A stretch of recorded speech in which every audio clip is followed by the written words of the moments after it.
लक्ष्मीबाई असे होते. त्यांच्या वडिलांचे नाव खंडोजी असे होते. पाटील असे होते. सावित्रीबाई फुले त्यांचा विवाह छोट्यापणी झाला होता. सावित्रीबाई फुले यांना लिहायला वाचायला येत नव्हते.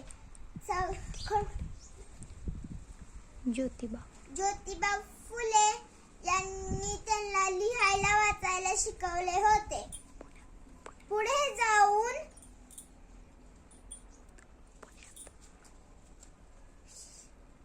एक शाळा खोलली होती.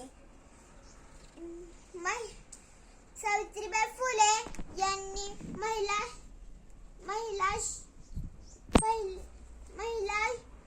महिला शिकू लागल्या. सावित्रीबाई फुले ह्या रोडवरनं जात असताना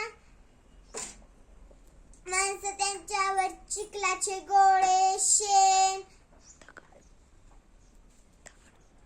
असे फेकत होते. या थोर माऊलीला माझे कोटी कोटी प्रणाम. जय हिंद, जय महाराष्ट्र.